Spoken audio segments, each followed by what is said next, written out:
Alright, let's continue. Page 30. It is not a plain iron ladder. It is an electrically charged one, and anybody touching it against my wishes will get a powerful electrical shock. I must say, you are a genius. So, the Nautilus, free of savages and free from the reef, began its journey once again. At that moment, I saw Captain Nemo looking at the horizon from the telescope. What is it, Captain? What do you see in the horizon? It is none of your business. 2 weeks later, we were in the Indian Ocean, 600 miles west of Australia. It was January 18, 1868. I was sitting on the deck. After several minutes, Captain's usual calm returned. I was surprised at this rudeness. Can you tell me why? Professor, I must lock you and your companions in the cell for a while. My question was not answered, but we were locked in that dark cell in which we had been confined on our first visit on board the Nautilus. Are we prisoners? Who are being kept in this cell? I don't know, but I saw a worried look on Captain's face. Soon the door opened and a servant entered the cell with our lunch. Ned and Conseil ate well, but I'd only picked at my food. No sooner had we finished our lunch, Ned and Conseil fell into a deep sleep. I too started feeling drowsy. The captain must have put something in our food to make us sleepy. Next day, when I regained consciousness, I was in my room, and the captain stood beside me. He looked worried. Are you a doctor? Yes, I have practiced for several years before working at the Paris Museum. Captain asked me to follow him, and I did.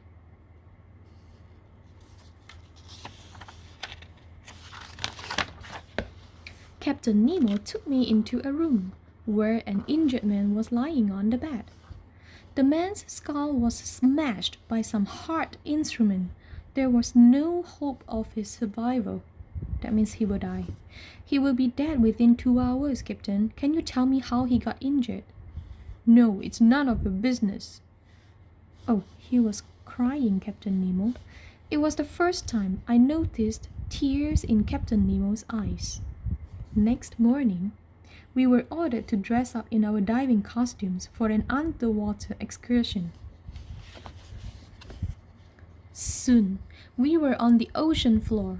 Captain Nemo led the way and a dozen crew members followed behind. A gentle slope led us 90 feet below the surface, where we got our first glimpse of the Coral Kingdom. In the middle of the magnificent coral garden, there was a circular clearing. Captain Nemo stopped there and... So, they are here to bury the injured man I examined yesterday. Oh, they are here to bury the body. As soon as the body was placed in the grave and covered over, Captain Nemo and his men knelt down to pray, and so did we. After this, we returned to Nautilus. Later, coral builds up over those graves, sealing the bodies forever. Yes, they are beyond the reach of sharks and men.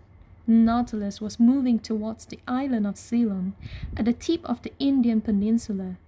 Ceylon is famous for its pearl fisheries. Would you like to visit one of them? I would be happy to do that, Captain.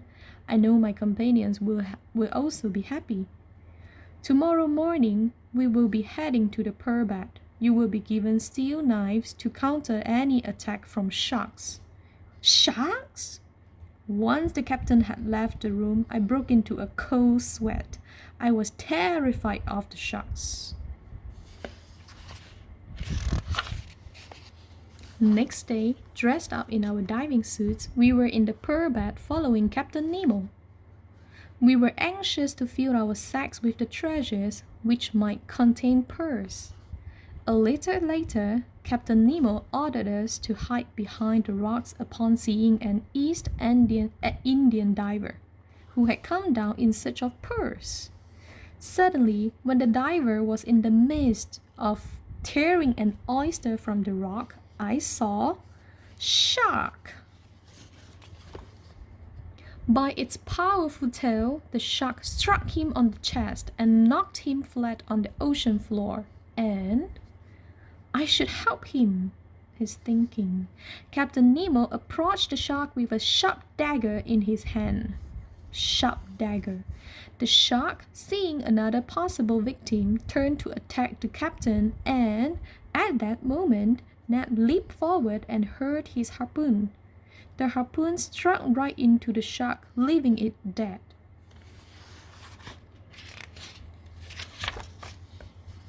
We resurfaced from the waters and reached the fisherman's boat. When he regained consciousness, Captain Nemo placed a bag of pearls in the man's hands. Once we were back into the Nautilus, Captain Nemo thanked Ned. "Thanks for saving my life, Mr. Ned." Once we left Ceylon, the Nautilus steered west across the Arabian Sea. When Ned saw our course on the map, he exclaimed, "Professor, we are heading right for the Red Sea, which is a dead end. Perhaps one day when the Suez Canal is constructed, we will be able to reach the Mediterranean through it." Ned's observation filled me with curiosity, but I couldn't gather the courage to ask Captain Nemo. One day, when we were cruising on the surface, Captain Nemo came up to the platform. "Well, Professor, how are you enjoying the wonders of the Red Sea?" "Monsieur, I am enjoying myself at Nautilus. I heard we are heading towards the Mediterranean, but the Suez Canal is yet under construction." "The Suez Canal would be a great help to other people, but I can't risk having the Nautilus seen. We will reach the Mediterranean.